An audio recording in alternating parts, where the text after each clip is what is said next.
अब इसका हम जो है एक ऐसा वीडियो हम डालते हैं ग्रेविटेशन लॉ में। तो ग्रेविटेशन लॉ में ये बात कही गई थी कि जितने भी साइंटिस्ट आए, चाहे वो आपके गैलीलियो आए, चाहे केपलर आए, है ना, न्यूटन आए, उन सब ने ये बात कही कि जितने भी प्लैनेट हैं हम खुली आंखों से देखेंगे ऐसे, तो all planet revolution with respect to sun.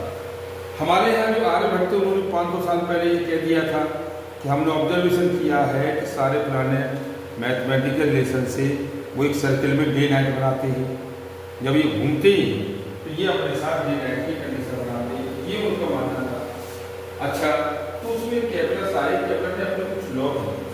Kepler ने अपने लॉ में ये कहा, फर्स्ट लॉ में, कि all planet revolution with respect to sun, यानी जितने भी प्लैनेट्स हैं वो सभी सन के रेस्पेक्ट में रिवॉल्यूशन करते हैं। ये बात उन्होंने अपनी ये कह दी कि हम जितने भी प्लैनेट्स को डील कर रहे हैं ये सारे प्लैनेट्स रिवॉल्यूशन कर रहे हैं सन के रेस्पेक्ट।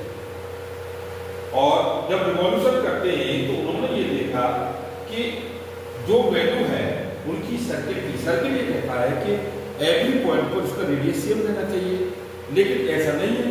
और प्लैनेट इसमें इलिप्स पाथ में मेंटेन किए, इसको मैथमेटिकल चेक किया गया तो यहाँ हमने देखा कि जो रेडियस का रेशियो है आर और आर टी का, वो हमारा लेस 1 के साथ आ रहा है।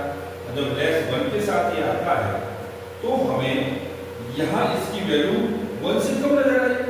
एसेंसिटी की वैल्यू 1 से जब कम नजर आई, अगर ये बराबर 1 के हो जाती तो हम ये मान लेते कि और प्लैनेट सर्कल में मूवमेंट कर रहे हैं। अब जब ये 1 से कम हो गई तो उसका मतलब कैसे हो गई, ये इलिप्स में हो गई। अगर ये 1 से ग्रेटर होती तो ये हाई पैराबोलिक हो जाते। अगर ये 1 से ग्रेटर हो जाती तो ये पाथ हमारा जो था वो हाई पैराबोलिक हो जाता, आते और चले जाते ऐसे। तो ये यहाँ उन्होंने अपनी बात को डिफाइन किया। दूसरे में उन्होंने कहा कि area of cover is equal, ये कवर इक्वल एरिया कवर करते ही उसको डिफाइन किया एंगुलर मोमेंटम से कहा और ये निकाल दिया हमने। और तीसरा वाला था उसका जो थर्ड लॉ, उन्होंने कहा कि जो टाइम पीरियड है ना वो स्क्वायर उसके डायरेक्टली प्रोपोर्शनल उसकी रेडियस के क्यू के बराबर होता है। तो यहाँ इफेक्ट है कि उनके बीच में ग्रेविटेशन लॉ लग रहा है, उनके बीच में जो ग्रेविटेशन लॉ लग रहा है ये ग्रेविटेशन लॉ उसकी सेंटीमीटर फोर्स के बराबर है। तो हमने इसको कैलकुलेट किया तो ये देखिए हमने अर्थ पे ले लिया और बॉडी का G/m/r² और ये m/v² r के साथ इसको हम कैलकुलेट तो t² r हमने इसको निकाल दिया। इतना t²